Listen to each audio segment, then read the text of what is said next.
Hello everyone, this is Aditya Keshrwani. Welcome to my YouTube channel सैपिन tutorials. So देखो, बहुत सारे लोगों का ये क्वेरी है कि आईटी जैम 2021 का फर्स्ट राउंड का रिजल्ट आया। उसमें आपको 21 जून डेट मिली थी जिसमें आपको या तो फ्रीज करना था या तो एक्सेप्ट या तो विड्रॉ। उसके बाद क्या है कि वहां पे सबको दे रखा है डॉक्यूमेंट्स अपलोड करने का। तो पहला क्वेश्चन डॉक्यूमेंट्स अपलोड का अभी भी स्टूडेंट्स के मन में बहुत कंफ्यूजन है। दूसरा ये है कि क्या मैंडेटरी है डॉक्यूमेंट्स अपलोड करना कि नहीं। सीट अलॉटमेंट से रिलेटेड बहुत सारे स्टूडेंट के क्वेश्चन है। ऑल्सो सीट कब कैंसिल होती है अगर बहुत सारे स्टूडेंट्स ने मिस्टेक कर दिए। तो मैं बहुत सारे क्वेश्चंस को आज इस वीडियो में आंसर कर रहा हूं, क्योंकि एक्चुअली प्रॉब्लम ये है कि स्टूडेंट मेरा नंबर सबके पास ऑलमोस्ट प्रोवाइडेड है। तो स्टूडेंट्स, आप बहुत सारे लोग मुझे डायरेक्टली कॉल कर देते हैं, तो थोड़ा सा आजकल मैं बिजी हूँ किसी काम को लेके।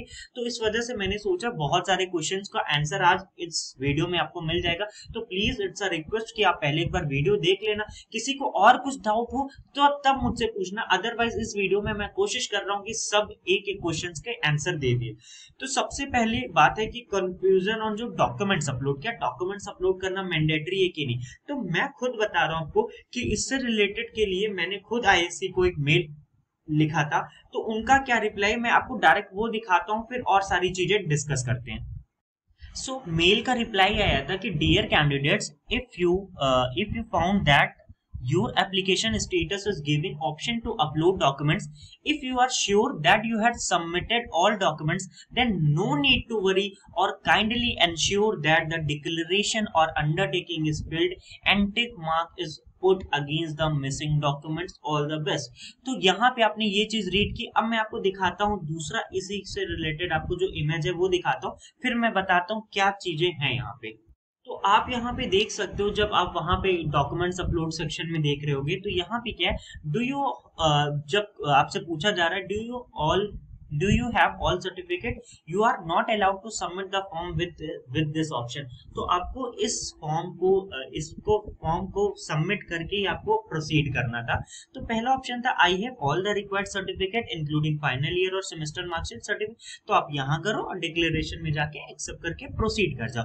दूसरा ऑप्शन क्या था, I have all the required certificate except final year और सेमेस्टर मार्कशीट सर्टिफिकेट, और I will file an undertaking for final year semester documents. ठीक है।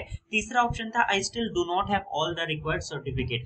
तो कुछ स्टूडेंट ने सोचा कि जैसे जिनका सपोज फोर्थ ईडब्ल्यूएस नहीं है या किसी को और कुछ प्रॉब्लम है, तो फाइनल ईयर अगर किसी का फोर्थ सेमेस्टर का ही रिजल्ट नहीं है तब वो क्या करे, सेकेंड ऑप्शन तो उसके लिए नहीं है, फर्स्ट भी नहीं। तो थर्ड में जब क्लिक करने पे तो बहुत सारे लोगों को ये दिख रहा था you are not allowed to submit the form with this option. तो वो क्या करे वो मैं दिखाता हूँ आपको। तो पहले आप ये पढ़िएगा, यहाँ एक मेल का रिप्लाई था, dear candidates, we are still in June 2021, in another couple of weeks things will and lockdown will relax, you can contact your college authorities by email and get the fourth sem result attested by principal or competent authority or ask them to issue the mark sheet signed by them। ठीक है। if you do not have the required mark sheet by July, then on the print copy of fourth sem result write what you have mentioned in the email and submit। तो यहाँ पे इसका ये मतलब है उन स्टूडेंट को जिनके पास फिफ्थ सेम का नहीं है, ठीक है, फिफ्थ सेम का नहीं है और सिक्स सेम का नहीं है या फोर्थ सेम का आपके पास क्या है कि आपके पास ओरिजिनल नहीं है, क्योंकि वहां पे सपोज किसी किसी का क्या हो रहा है कि वो डॉक फाइल, मतलब कि आप वो समझ रहे हो ना कि जो एक और फाइल होती है रिजल्ट की, ओरिजिनल नहीं, ठीक है। तो वो सबमिट करने के लिए आप क्या करो कि अगर आपका अटैच नहीं हो रहा, आपके प्रिंसिपल से साइन नहीं हो पा रहा, तो आप अपना वहां पे इशू लिख दो कि ऐसा है कि हमारा कॉलेज बंद है, जो भी थोड़े लिमिटेड वर्ड्स में वो करके और फॉर्म आप सबमिट कर दो। अब मैं क्लियर ये चीज बताने जा रहा हूँ कि दिक्कत क्या है कि स्टूडेंट्स की ये सोच रहे हैं कि डॉक्यूमेंट्स वापस से अपलोड करना था। मैं पहले एक वीडियो में ऑलरेडी 2 वीडियो बोला था कि देखो वहां पे अपलोड डॉक्यूमेंट्स का ऑप्शन दोबारा क्यों आया, क्योंकि वहां पे क्या था कि अब बहुत सारे स्टूडेंट का किसी का फिफ्थ सेम या सिक्स सेम का मार्कशीट आ गया है, तो वो अपना अपलोड कर दे। बाकी जो डॉक्यूमेंट्स आपने ऑलरेडी अपलोड किए थे वो वापस से अपलोड करना ही नहीं था, लेकिन स्टूडेंट जबरदस्ती, मैं कह रहा था नहीं करना, पता नहीं बहुत सारे स्टूडेंट कर दिए। तो वहां पे आप देखोगे कि वहां पे ऑलरेडी अब आपके जब आप पोर्टल ओपन करोगे आईडी पासवर्ड डाल के, तो वहां लिखा होगा कि यू हैव री अपलोडेड का मतलब आपने दोबारा किया है अपलोड, कोई दिक्कत नहीं है, लेकिन करना नहीं था। करना वो चीज था जो चीज अभी आपके पास नहीं आ गई, जैसे आपके पास 5th और 6th सेम का रिजल्ट आ गया तो वो अपलोड करो, डिक्लेरेशन में जो भी हो वो टिक करके आगे प्रोसीड कर जाओ।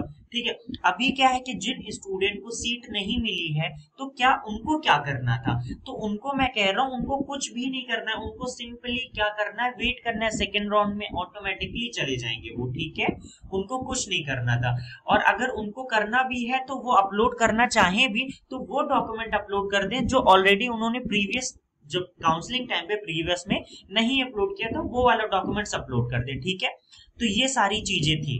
एक अनदर मेल मैं यहाँ पढ़ता हूँ, उससे पहले मैं एक चीज क्लियर करूंगा उन स्टूडेंट को जिन्होंने डॉक्यूमेंट्स अपलोड कर दिया, फर्स्ट राउंड में उनको सीट मिली, अपग्रेड या एक्सेप्ट या जो भी करके डॉक्यूमेंट री अपलोड कर दिया, कोई दिक्कत नहीं है।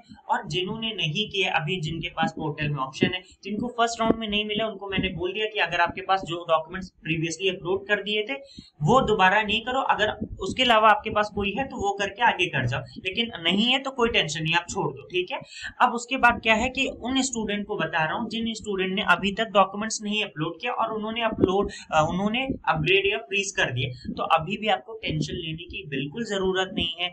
आपके पास वहां पे 3 ऑप्शन है। पहला ऑप्शन था कि भाई आपके पास सारे डॉक्यूमेंट है तो ये चीज तो नहीं होगी बीएससी जो फाइनल ईयर, तो आप क्या करो, सेकंड वाला आप अपना क्या करो, टिक करो सेकंड वाले में, और उसमें यहाँ पे ये लिख दो, जैसे आप देख रहे हो यहाँ पे मेल का रिप्लाई है, dear candidate the option for undertaking will come below. वहां पे जब आप सेकंड पे टिक करोगे तो वहां पे एक अंडरटेकिंग फॉर्म सबमिट करने का ऑप्शन आता है।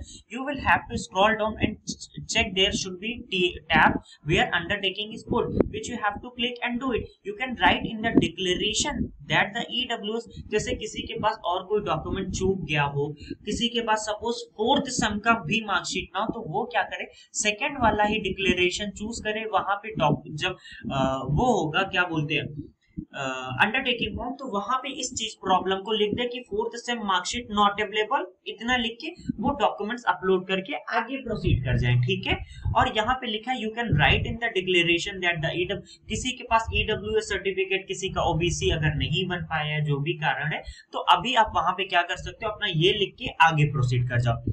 If you get the option to upload EWS, write on a piece of paper the reason and the time frame when you get, यहाँ पे क्या लिखा है, if you get the option to upload EWS, अगर आपको वहां EWS mandatory दिख रहा है अपलोड करने के लिए, तो आप वहां पे क्या लिखो, write on a piece of paper the reason and the time frame when you can get your submit.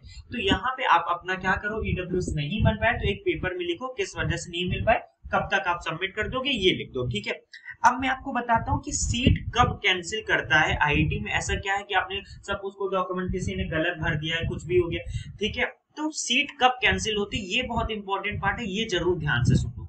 उससे पहले मैं आपको एक और मेल पढ़ा देता हूँ, किसी स्टूडेंट ने उनको भेजा था, dear candidates you have attached the declaration और undertaking which has the name of all the institution in the top, new one आप डाल दो, you can put a star mark and write by hand in the bottom of your जो भी आपका problem है document something related, आप undertaking में डाल के वो चीज प्रोसीड कर जाओ। ये आईएससी बैंगलोर का स्टेटमेंट है, इसमें मेरा कोई हाथ नहीं। ठीक है, उसके बाद मैं एक और आपको चीज दिखाता हूँ, देन उसके बाद मैं बताता हूँ। Dear candidates you have been allotted, किसी को क्या है कि किसी का कैटेगरी ओबीसी है या ईडब्ल्यूएस, लेकिन उसका दिख रहा है कि आपको किस में मिला है, जनरल के थ्रू। इसका क्या मतलब है, you have been allotted a seat in general category as the EWS category cut off was higher than your score. मतलब ईडब्ल्यूएस का जितना लिमिट होता है उस लिमिट में आप नहीं बैठ रहे थे, मतलब जितनी फर्स्ट राउंड में सीट में उनका है कि इतने ही बच्चों को लेना है ईडब्ल्यूएस, तो उस ऑलरेडी उतने रैंक तक के स्टूडेंट को मिल गया, इस वजह से आप जनरल में कंसीडर हो गए। ठीक है, तो ये एक वो था स्टूडेंट का डाउट था, तो वो मैं क्लियर करता हूँ। ठीक है, अब क्या है,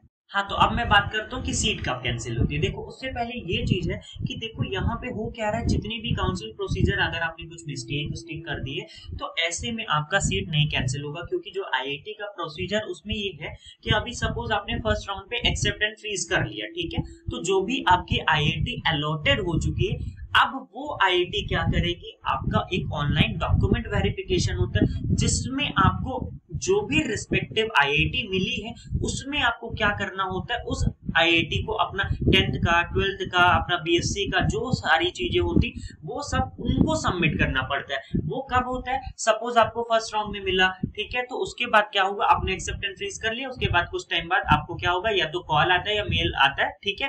फिर उसके बाद क्या होता है, उस रिस्पेक्टिव आईआईटी के वेबसाइट पे आता है कि आपको आईडी पासवर्ड उस वेबसाइट उसका मिल जाता है, ठीक है। अभी क्या है कि आपको पहले तो आपको कांटेक्ट किया जाएगा, फिर बताया जाएगा कि आपको आईआईटी में ये कितना, आपके आईआईटी में जो भी रिस्पेक्टिव आईआईटी फीस देना, ये सब होगा। उसके बाद आपको एक आईडी पासवर्ड जो होता है वो मिलेगा उनकी तरफ से, उसके बाद उनके पोर्टल पे ओपन होगा।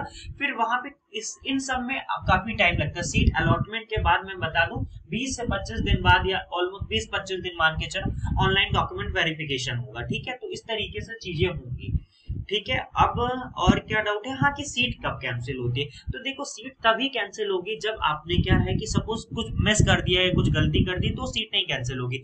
आपने कोई गलत इंफॉर्मेशन दे रखी है, मिस गाइड कर रखा है, तब आपका जब डॉक्यूमेंट वेरिफिकेशन होगा उसके बाद आपकी सीट कैंसिल हो जाएगी। सपोज आपका 58% ही बन रहा है, फॉर एग्जाम्पल बता रहा हूँ, आई नो क्राइटेरिया हट गया या और भी कुछ है, आपने 50, अगर 60% का क्राइटेरिया आपका 58 बन रहा है, आप रिस्पेक्टिव आईआईटी में आपका अलॉट हो गया, उसके बाद वहां वेरिफिकेशन होगा, आपने गलती की, तब आपकी सीट कैंसिल होगी।